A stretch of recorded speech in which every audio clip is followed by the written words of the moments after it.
Hello and welcome back to the SuperCoach Corner podcast for another team preview where we look at Melbourne ahead of the SuperCoach 2026 season. I'm Tyson. Joined alongside me is Darcy, as always. Darcy, ready to get stuck into another team? Yeah, I'm looking forward to previewing the Ds, mate. There's a couple of nice, juicy little mid prices I'm excited to get talking to you about, especially they had the intra club today, and a couple of stars might have come out and just made a couple more mid prices even more tempting. So keen to talk about those. But as always, mate, we'll just quickly shout out our unlimited league. The league code is Tice. Take it away. 728323. I put you on the spot last episode as well, and you did a lot better than this time. You thought you would have seen it coming, Yes. but no, jump in. If everyone wants to jump into that, we can have a big group and see if you can top the league. And hopefully, who knows, at the end of the year, we can have the number one Supercoach winner in our league. Would be great to see. And if you're up for want some cash prizes and some friendly competition as well, we've got some cash leagues running, as well as a draft league too. So if you're interested in any of those, the information is on our socials. So feel free to head across to those and shoot us a message if you have any questions. But Tice, without further ado, get stuck into it, mate. And we'll start with the rookies down back. And Xavier Taylor is the highest owned player for Melbourne at the moment at 13.3%. Played as that like medium tall defender for the Knights last year. Seems to be a really classy operator, and he's getting a lot of nods in terms of his preseason output. And a lot of people are expecting him to have that round one berth and really run with that. So the role itself is great. He looks made for the AFL. Like, he's a big body. Obviously, we want to see him in the preseason matches. We want to make sure he's getting picked. But from early on, it looks like a good starter. Yeah, there's a lot of positive signs coming out of the Melbourne camp on Xavier Taylor. The only thing is he's at 158k. They will blood the younger players more so than the other sides, in my opinion, especially with the loss of Clayton Oliver and Christian Petrarca. Not that it affects their defensive stocks that much, but they have lost Jake Bowie for the first half of the season, so he's out for a long term. Yeah. So that does hurt, and I reckon without Stephen May, that's probably more affecting Xavier Taylor. So he's probably going to get a game early. Yeah, I'd expect him to get a game early, and probably I think they'll just stick the faith with him throughout the year. So, obviously wait and see in the preseason and make sure he's getting a game. But I think he's a pretty safe starter at this point, and just one to watch early on. Moving on to the different lines, Tice White is highly owned at this stage. He's a 99k ruck forward. I'm not sure if there's anything to look into that, but just a guy there provides good flexibility if you want him on your bench. Yeah, everyone's going to look at him as being the R3. 99k because he's got DPP. It's always nice to have.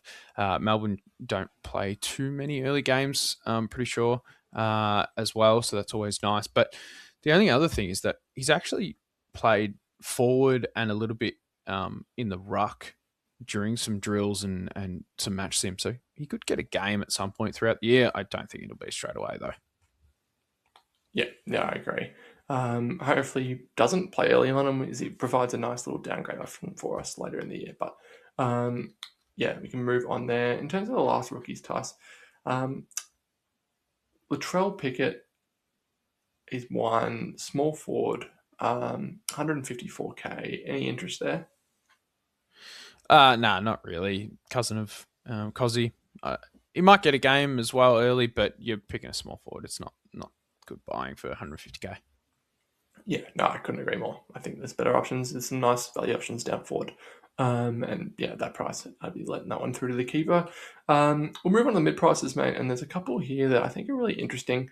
Starting defense, as always. And one that has been in and out of my side all preseason is coming across from Hawthorn, Chenkworth Jath. I really like what I saw from him when he was given the role last year at the Hawks. When they had a couple of players go down, I think Sicily was out, I think Scrimshaw was out, maybe even Bryce for a game or Battle, or one of the two. And he got given that halfback role where he could really bounce. intercept the ball and bounce off halfback, and he scored really well. I think it was back-to-back 140s from memory.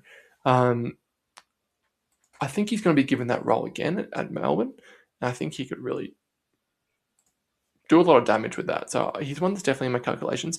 He didn't play in the intra-club today, and there's no reason as to why. I don't know if he's injured or not. So hopefully not. Hopefully he just sat out because he wanted to. But he's at 358k as a defender. I think it's really good buying. Yeah, especially with no Jake Bowie, he should slot straight into the Jake Bowie role. There's a bit of vision that came out earlier this year as well of him just streaming off halfback, looking $1 million for Melbourne. So it looks like they've got a decent signing and picked up the right player there. 358k, I think is actually really good buying. And they have a nice early fixture. I actually don't mind this pick. He's going to be heavily considered unless he was out for some reason today, like you were stating, but one that should be probably in more than just 4% of sides, in my opinion. So I know that you're considering him. Yeah, he's definitely one to keep an eye on. Another one that's listed as a defender for Melbourne is Caleb WINDSOR, but at 283k, but he's not playing as a defender. Reports are saying he's playing as an inside mid. Am I right, Das?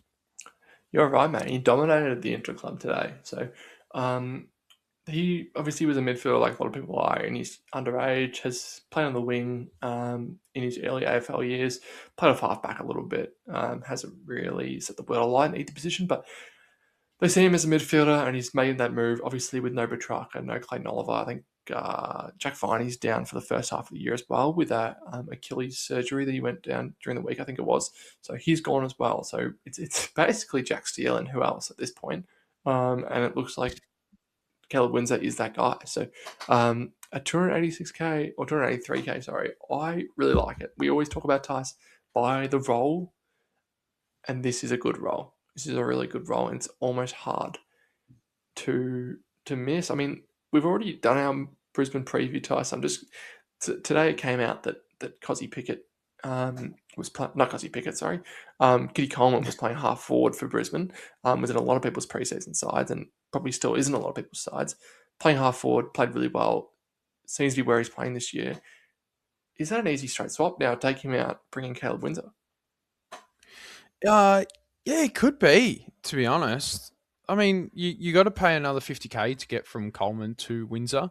So you got to find 50k somewhere, which is the only annoying part. But I mean, it's not a Brisbane podcast, but I still like the Coleman pick. But WINDSOR's really tempted me as well at 283k. Yeah, if he's going to lock down that midfield, like, yeah, who else is in there? Like you're saying, it'll probably be Jack Steele, Harvey Langford, and Trent Rivers, in my opinion. They're probably going to be the main three, and we'll also get to Langford in a sec. But I don't hate that Caleb WINDSOR shout at all. Yeah, be that outside player.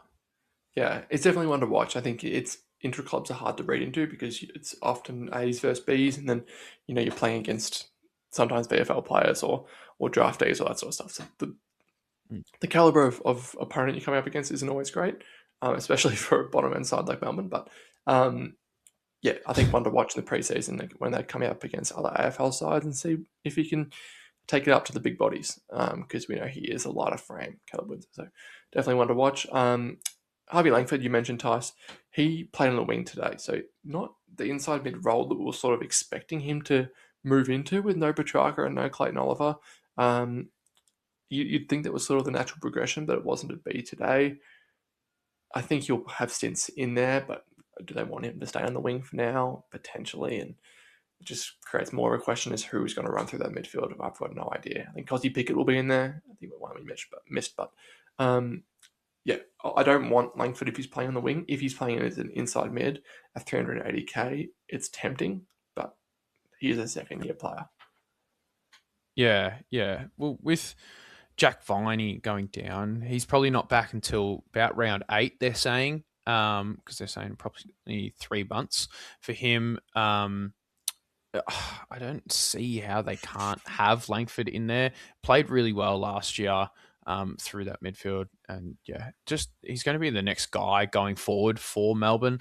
There's a bit of talk about comparing him to Clayton Oliver's turnaround in seasons. I think he averaged 71 in his first season, same as Clayton Oliver, and then Clayton Oliver went to 110 or something like that. Ridiculous. So I don't think he's going to get to that height, but in his second season, but he probably will in the future. But it's probably a miss for now. You need to really see that he's locked into that. And also, if you are buying him at 380k, you need to be sold that he's going to get to 500k. That means he's got to average that 90, 95 for an extended period of time to be able to get to 500k before he's then a successful pick. Yeah, you need to be investing your money right in terms of that. Otherwise, just go to a couple of rookies or go one mid price it down to a rookie and change one up to a premium that you know is solidified scoring. So, yeah. There's a big difference between 380k and 320k for mine. And 380, you want to pick someone who's going to be in your side for a long time and can sort of hit it with the best guys. And you're betting on that from Harvey Langford, which he definitely can do. I think he's a talented player, but you don't know for sure, and you want to know for sure. So, definitely one we'd need to see more from. Moving into the premiums, Tice, a few guys here which I think are really tempting. We'll start in defense, and we've mentioned him a little bit throughout the episode, is Trent Rivers. Has flirted with an inside mid role throughout his career, but stayed mainly as that halfback for Melbourne. As we've spoken about, there's a void of midfielders for Melbourne. Surely he's the guy that comes in. Again, he wasn't a part of that intra club today because he is playing for WA, so he's up in Perth for the State of Origin tomorrow. So we didn't get a good grasp on what his role will be. But is there any interest for you there? Look, yeah, I can't say I'm not very interested in him. At 446k as a mainstay midfielder playing, as a defender as well, he's going to be second fiddle, I think. I think it's Steele and then him. They have to run Rivers through there. They gave him a bit of time last year, which was good to see, and just with the full preseason under it, I think he's just going to be a solidified midfielder going forward. I don't know. What's your views on Trent Rivers? Yeah, I agree. I think he's a really good player. You gotta, I know Melbourne, a lot of people see Melbourne slowing down. I'm not necessarily in the same boat as such, but you also got to remember all these midfielders will be having Max Gawn feeding the ball. Like, they've still got the best ruckman in the comp, tapping the ball down their throat. So if you've got that role and what it looks like Trent Rivers will have that role, I think it's really tempting. As a defender at 446k, he's at a similar price to like Colby McKercher, which, I mean, we'll get to him next episode, but there's a lot of value there as well. But there's so many good mid prices this year, Tice, around that 400k, 450k mark. I really like Trent Rivers. It's disappointing he didn't play in the intra club today, but definitely one I'll be watching a lot in the preseason matches.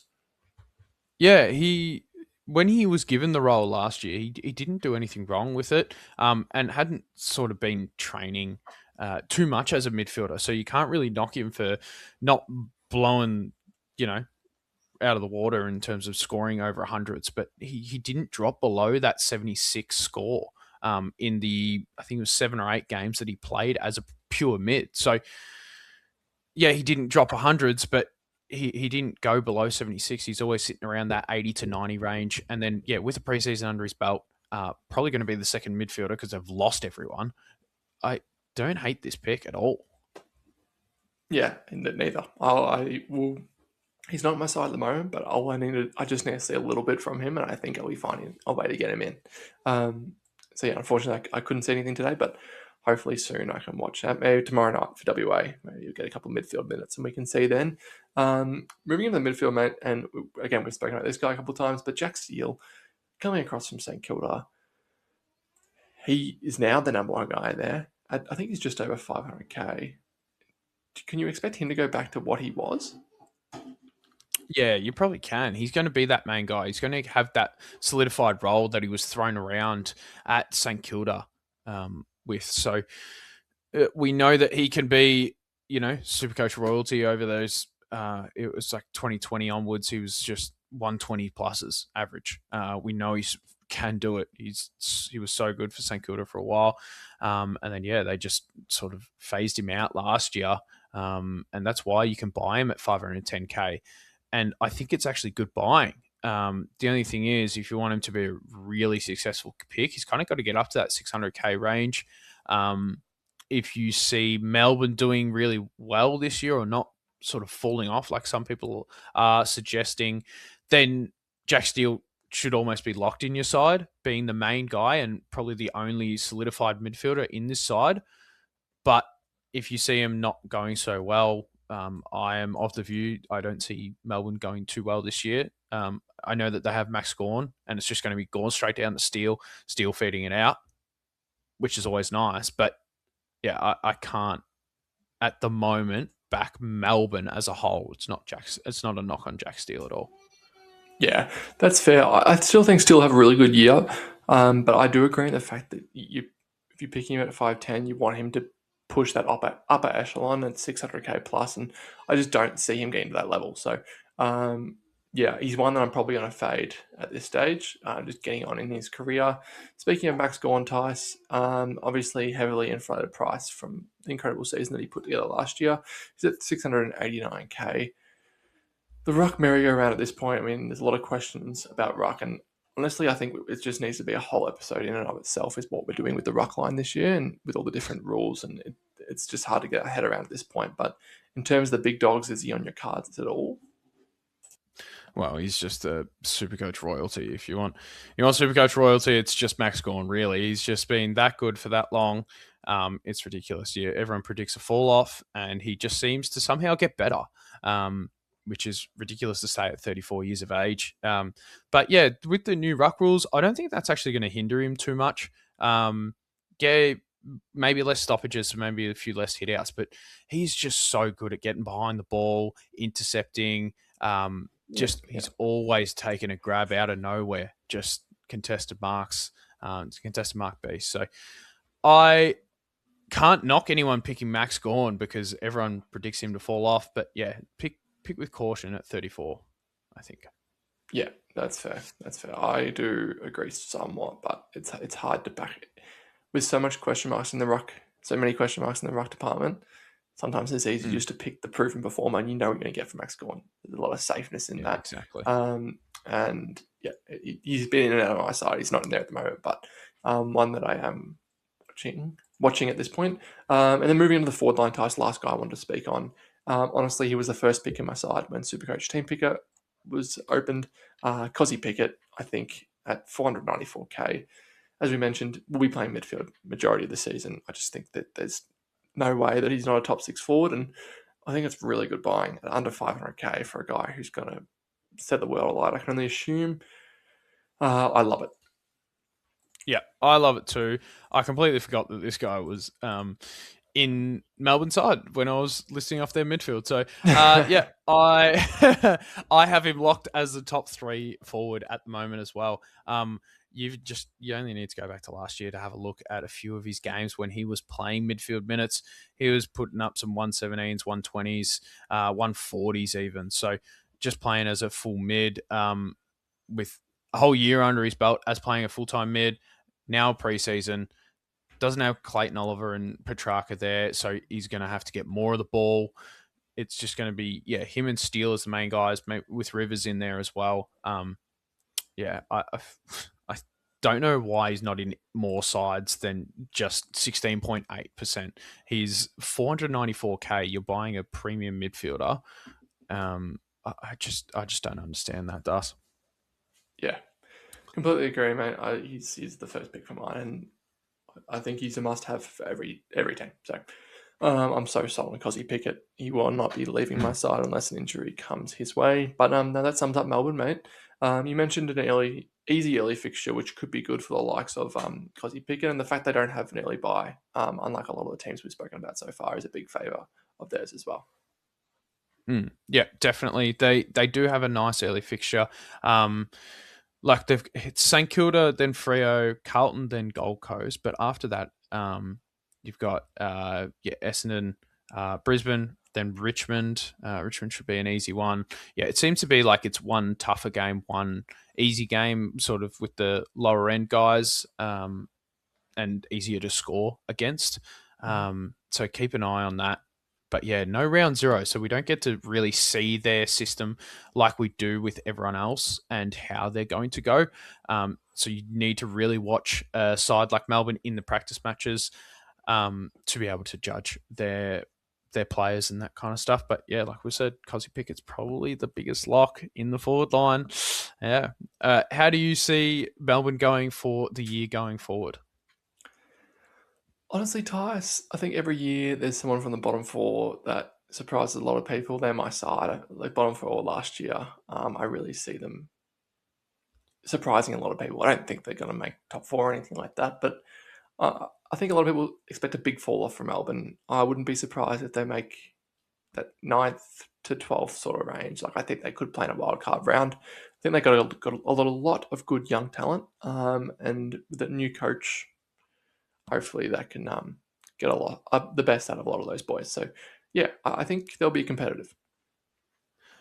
Look, I can't say that I'm not hot on Melbourne, but the fact that you can only fit 12 teams in the top 12, like I want to know who your bottom six is. We'll And get that's to it, probably, mate. we'll We'll save it get for to another it. episode. But yeah, I just don't know how you're fitting all the other teams below Melbourne. I have them sitting around that 13th, 14th, 15th range, same as last year. So I don't see them making the finals wildcard rounds in next year. So yeah, Fair enough. Fair enough. that's Well, it for me. thanks again, Tyson. Yeah, as always, if you do like the content, please do like, subscribe, follow us on socials, and reach out if you do have any questions. But until next time, I'll see you to review North, Tyson, or preview North.